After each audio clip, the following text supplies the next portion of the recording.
నమస్తే, welcome to Om voice of Madhavilatha. Sorry, actually నేను కొంచెం బిజీగా ఉండటం వల్ల వీడియోస్ చేయడానికి నాకు అవ్వట్లేదు. అందుకే నేను మీకు వాయిస్ ఓవర్ ఇస్తున్నాను. అండ్ ఈ వీడియోస్ మీకు నచ్చుతాయని నేను అనుకుంటున్నాను. ఎందుకంటే మీ దగ్గరికి కంటెంట్ చేర్చడం మాత్రమే నాకు చాలా చాలా ముఖ్యమైన అంశం. అది నేను వీడియోలో కనిపిస్తున్నానా లేదా తర్వాత సంగతి. సో ఈ వీడియో మీకు నచ్చుతుంది అనుకుంటున్నాను. నా వీడియోస్ మీకు రావాలంటే మీకు తెలుసు కదా, సబ్స్క్రైబ్ చేసుకోవాలి. అలాగే సబ్స్క్రైబ్ చేసుకున్న తర్వాత మీరు చూడాలి, అలాగే షేర్ చేయాలి, లైక్ కూడా కొట్టాలి. అప్పుడు ఈ వీడియోస్ చాలా మందికి రీచ్ అవుతాయి. నేను చాలా కష్టపడి ఎఫర్ట్స్ పెట్టి మీకోసం వీడియోస్ చేయడానికి ప్రయత్నం చేస్తున్నాను. మరి ఇంకెందుకు ఆలస్యం, మరి ఈరోజు టాపిక్లోకి వెళ్ళిపోదామా?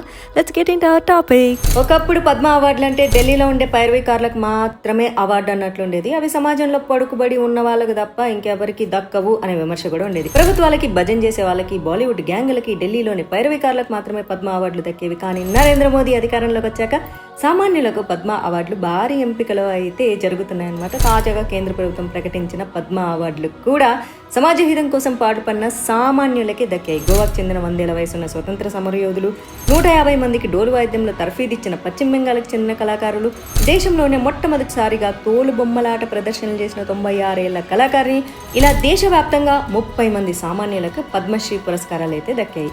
వీరిలో లిబియా లోబో సర్దేశాయ్ గోవాలో పోర్చుగీస్ వాళ్ళకి వ్యతిరేకంగా ఉద్యమాన్ని నడిపించారు. అప్పట్లో ఒక మారుమూల అటవీ ప్రాంతం నుంచి వాయిస్ ఆఫ్ ఫ్రీడమ్ పేరుతో రేడియో స్టేషన్ కూడా నడిపారు. ఈమె జనాన్ని ఎంతగా చైతన్యవంతపరిచారంటే 1955లో పోర్చుగీస్ పాలనలకు వ్యతిరేకంగా గోవాలో ప్రజలకు పెద్ద ఎత్తున ర్యాలీలు తీశారు. 100 ఏళ్ల లిబియా లోబో సర్దేశాయ్ కాగా పురుష కళాకారులదే ఆధిపత్యంగా ఉన్న డోలు వాయిద్యంలో మహిళలు కూడా రాణించగలరని బెంగాల్కి చెందిన 57 ఏళ్ల డోలు వాయిద్య కళాకారుడు గోకుల్ చంద్రడే చెప్పారనమాట. ఈ కళలో 150 మంది మహిళలకు శిక్షణ ఇచ్చి రాటుదేల్చారు. సాధారణ డోలు 1.5 కిలోలు ఇంకా తక్కువ ఉన్న డోలు రూపకల్పన చేశారు. పండిట్ రవిశంకర్, ఉస్తాద్ జాకిర్ హుస్సేన్తో కలిసి భారత్ నుంచి ఆయన ఎన్నో అంతర్జాతీయ వేదికలపై ప్రదర్శనలు కూడా ఇచ్చారు. 82 ఏళ్ల సాలీ హోల్కర్ మహిళా సాధికారతకు నిల్లువెత్తు నిదర్శనం. చేనేత ద్వారా చీరలు, పంచలు, తలపాగాలు రూపకల్పనలో ప్రత్యేకమైన సంప్రదాయం. మహేశ్వరి క్రాఫ్ట్ కళలో యువతకు మెలకువలు నేర్పేందుకు మధ్యప్రదేశ్లో చేనేత విద్యాలయాన్ని నెలకొల్పారు. అటవీ జంతువులపై పరిశోధనలు చేసిన మహారాష్ట్రకు చెందిన 92 ఏళ్ల మారుతి భుజంగరావుకు పద్మ అవార్డు దక్కింది. ఈయన పక్షులు, జంతువులు, వృక్షజాతులపై ప్రత్యేక నిఘంటువులనే తయారు చేశారు. రాజస్థాన్కి చెందిన 68 ఏళ్ల బతూజ్ బేగం గొప్ప భజన్ గాయకురాలు.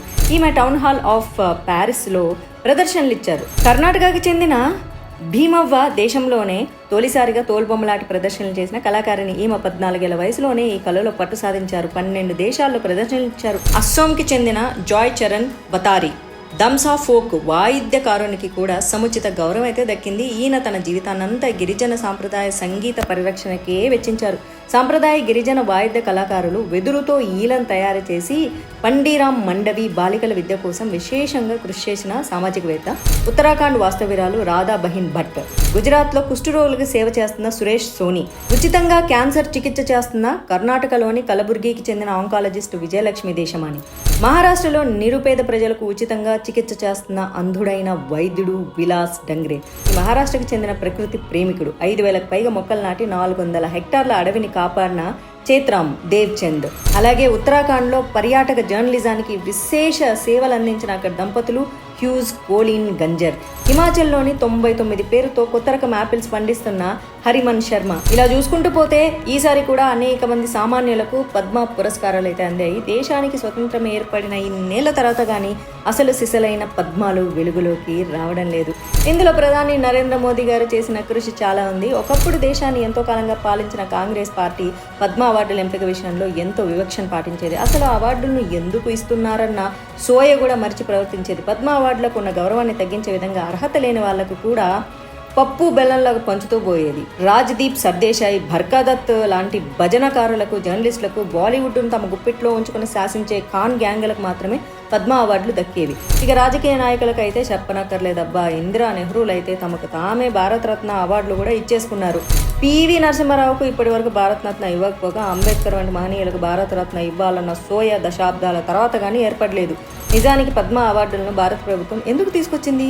సమాజంలో ఎటువంటి లాభాలను ఆశించకుండా దేశం కోసం అహర్నిశలు శ్రమించి సమాజంలో మార్పు తీసుకురావడానికి పరితపించే ఎంతో మంది మాణిక్యాలకు ఈ దేశం నిలవుగా ఉంది. బీడు భూముల్లో అడవినే సృష్టించినటువంటి వనజీవి రామయ్య, ఆంధ్రప్రదేశ్ కేరళలో 100కు పైగా వేలాడే వంతెనలు నిర్మించిన గిరీష్ భరద్వాజ, తన బైక్ని అంబులెన్స్గా మార్చి సమాజానికి సేవ చేసే కరీముల్ హక్, జానపద కళలను కాపాడేందుకు తన జీవితాన్ని అర్పించిన కిన్నెరసాని మొగలయ్య వంటి సామాజిక కార్యకర్తలు దేశంలో వేలాది సంఖ్యలో ఉన్నారు. నిజానికి వాళ్ళు ఒక్క రూపాయి కూడా ఆశించకుండా ఈ పని చేస్తున్నారు. తమ వద్ద ఉన్న డబ్బుతోనే ఉన్నంతలో ఈ సమాజానికి సేవ చేస్తున్నారు. అటువంటి వాళ్ళకు పద్మ అవార్డులు ఇస్తే వారు చేసే సేవలకు నిజమైన గౌరవం ఇచ్చినట్లు ఉంటుంది. కానీ కాంగ్రెస్ పార్టీ అధికారంలో ఉన్నప్పుడు అది జరగలేదు. సమాజంలో ఉన్నత స్థాయిలో ఉన్న వాళ్ళకి మాత్రమే అవార్డులు ఇచ్చుకుంటూ పోయేలా ఉంది. ఇదిగో నన్ను కూడా చాలామంది అడుగుతుంటారు, మీ పార్టీలో డబ్బులు ఇస్తే ఇట్లాంటి పద్మ అవార్డులు ఇస్తారా అని.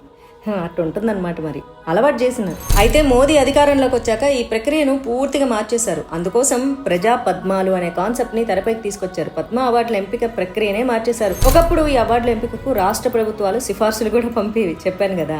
ఈ సిఫార్సుల్లో పైరవికారులకే ప్రథమ స్థానం దక్కేది. కానీ మోదీ ప్రభుత్వం ఈ సిఫార్సుల సాంప్రదాయానికి చెల్లు చిట్టి వేసేశాడు.